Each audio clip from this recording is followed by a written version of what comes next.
Mapagpalang araw po sa ating lahat. Ako nga po pala si Andrea Jen Agner at welcome po sa aking 365 Daily Devotion ni Pastor Russell Campo, Seminar Edition. At ngayong araw po ay September 8, 2025 at ang topic po natin ngayong araw ay Signs. Practical. Okay lang bang humingi ng signs sa Diyos? And yung scripture po natin ngayong araw is Genesis chapter 24 verse 12 to 27. And yung sabi po dito sa ating concept is may dalawa pong signs. First one is the miraculous signs and second one is practical signs. So, dun po tayo mag-focus sa practical signs. So, practical signs, however, involve God's guidance through His Word, godly conceal inner peace, answered prayer, and His glory revealed. Both kinds reminds us that the true signs are meant to deepen faith, not just satisfying curiosity. And sabi po dito sa ating scripture na Genesis 24 verse 12 to 27, Then he prayed, Lord God of my master Abraham, make me successful today and show kindness to my master Abraham.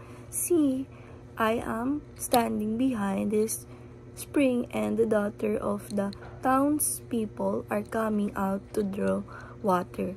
May it be that when I say to a young woman, people, let down your jar, that I may have a drink. And she say, drink and I'll water your camels too. Let her be one you have chosen for your servant Isaac. By this I will know that you have shown kindness to my master. Before he had finished praying, Rebekah came out with jar of her shoulder. She was the daughter of Bethuel, son of Micah, who was the wife of Abraham brother Nahor. The woman was very beautiful, a virgin no man had ever spent with her.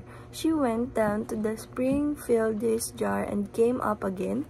The servant heard to meet her and said, Please give me a little water from your jar. Drink, my lord, she said, and quickly lowered the jar to her hand and gave him. So, sabi naman po dito sa ating teaching, meron po tayong 5 practical signs from God. First is affirmation. If it is affirmed by godly people. Sabi po dito na kapag po tayo ay merong mga signs na may God tayo, so dapat meron tayong mga tao na hindi tayo pagdidisyonan ng mga kasamaan na puro tama lang or sila ay mga believers din. And second one, teaching, alignment.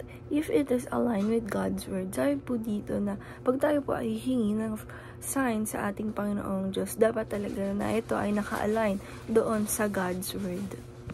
And the third one is accompanied.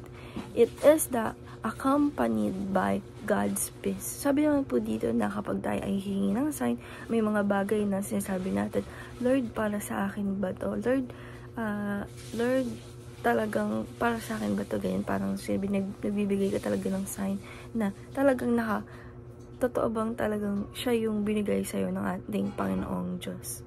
And teaching number 4, answer. If it is a clear answer to prayer. Sabi naman po dito na kanwari naghingi po tayo ng sign sa ating prayer.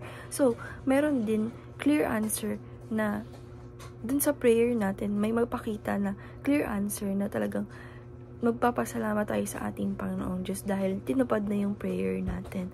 And teaching number 5, aim if it is aim to bring greater glory to God. Sabi naman po dito na ito naman po yung pag kuha na po natin yung sign natin as dapat meron tayong aim na mas magbibigay tayo ng mas malawak na mas greater na glory sa ating Panginoong Diyos.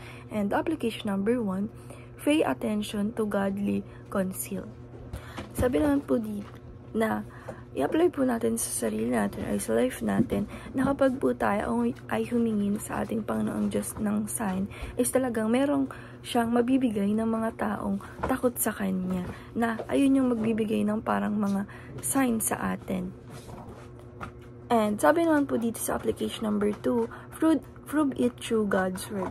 Sabi naman po dito na kapag naghingi po tayo ng sign sa ating Panginoong Diyos, talagang piniprove niya to through God's word. Kailangan po talaga na alam po natin or nagbabasa tayo ng mga Bible.